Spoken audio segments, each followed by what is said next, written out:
Hi everybody, welcome back. Today we have another classic movie review. This time we've gone with Night of the Living Dead, 1968. What makes it a classic? It was the original zombie movie. Dun dun dun.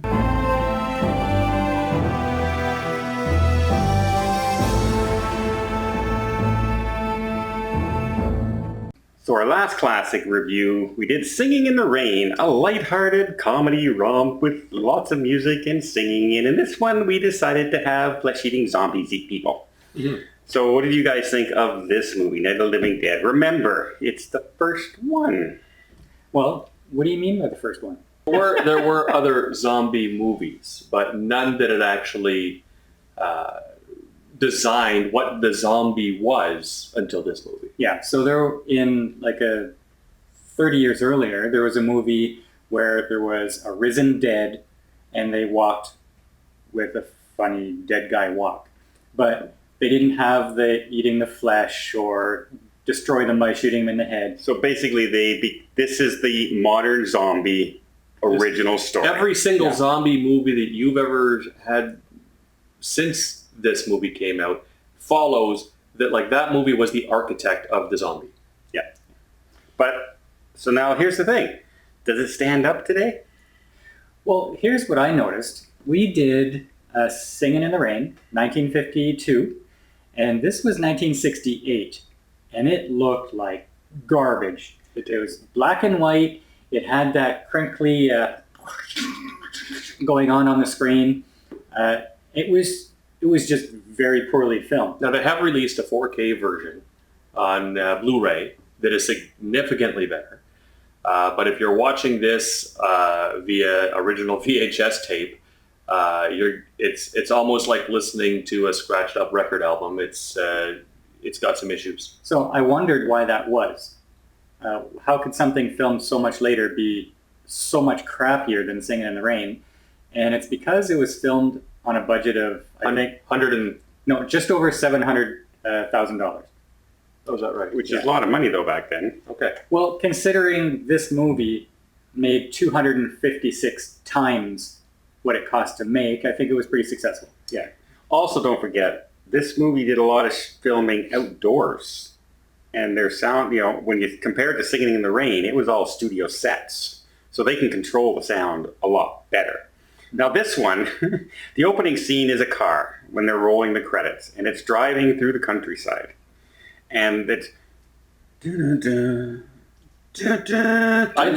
liked the score. I liked the soundtrack. But that wasn't really a score. It was just the horror effect sound that you could maybe buy on YouTube if you wanted to make a scary sound. And it dun dun dun dun dun dun. And it just... There was a lot of that, and I have to keep reminding myself that this movie was made a long time ago because it has what we would consider the stereotypes of a zombie movie in them now. Sure. But this was the original. This was cutting edge. It wasn't a stereotype back then. It was brand new. And they actually did cover a lot of different characters. You had the coward, the young girl who was unconscious for a little while and getting sick and slowly becoming a zombie. You have the one woman whose brother gets killed and she's just like totally freaked out. And then you have the one guy he's in charge. No matter what you say, I'm right. And they had a lot of different characters. And what is pretty important is that it was one of the first leading men who was African American. Yeah. The first. I don't think it was the first. I'm pretty sure. No, it's I the don't first. think so. I don't think so. No. But it was one of the first. Yeah. And a significant one at that. And originally it was supposed to be some other guy, but when... I'm sorry, I don't know their names. These are not big actors. They never became big actors, no. But Dwayne somebody. The Rock. Okay, Dwayne somebody auditioned after everything was said and done, and the director liked the performance so much, he even changed the intended personality of the character to match Dwayne's personality. So very smart, very self-confident and reliable, whereas he was supposed to be a coward. No. Yeah. And one of the things, though, that I did notice, they like some of the scenes just it really didn't make sense in real life if this was going on. The arguments that they were having about who's going to go in the basement, who's going to stay up top. I didn't have a problem with that. Well, when they kind of start coming through the doorway, instead of standing back and shooting them like point blank range through the window, they're right up close and trying to shove their gun out the window. Like that, who would do that in real life? You have one gun. You're not going to stick it into the zombies like this to shoot, no matter if you've never shot a gun in your life before or not. I think that's where a lot of the modern tropes for horror movies comes from. Like you have to have them doing kind of things that the audience doesn't want them to do for it to be building tension. That you don't want them to go out into this secluded place and start kissing because you know that they're going to get killed. You don't want them to separate because you know that they're going to get killed. So I guess to build the tension, they had them doing weird, risky things. So it just... But all in all, this is, I would say, the grandfather of modern day zombie films. The Walking Dead, any of the shows that you're watching today follow the architecture of the zombie from this movie. This is where it comes from. This is where it was born. Now, if there was one thing that was different in this than most modern takes on zombie movies, is that this one they speculate that there was a pathogen that hitched a ride on a satellite that they sent around Venus, and it came back, exploded, and there was like lots of radiation released from it, and this is what is raising the dead. So it's not necessarily something like one zombie has to bite another zombie in order to create a zombie. Maybe you just have to die, and if there's enough radiation around, you're risen. Right. But in the movie itself, they don't conclude this. There's no information that's conclusive. But for the time in 1968, cannibalism was a very scary prospect for people. That in movies, it was people ran out of the movie theaters halfway through this film screaming because they were so scared.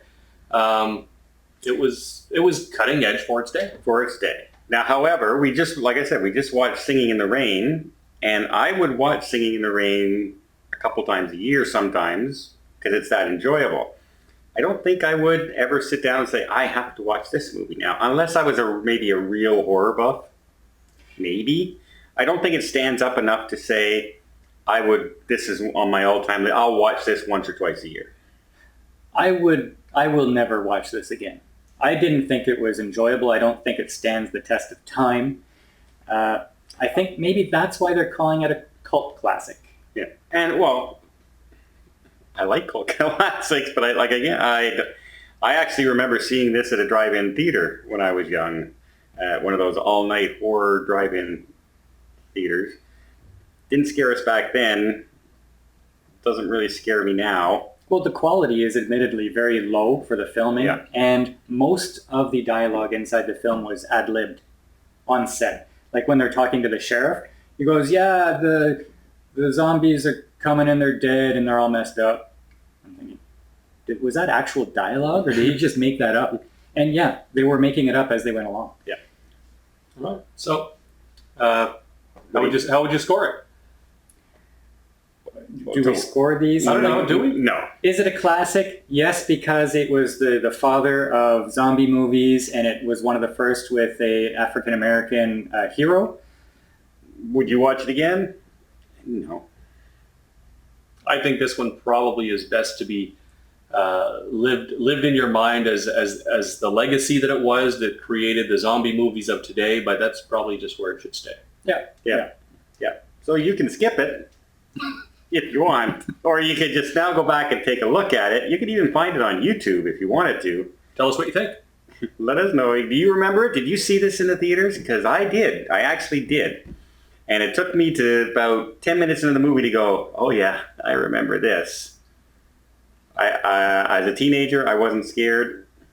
And I would probably not watch this again, even though it does go down in the halls of fame of moviedom for what it accomplished back then.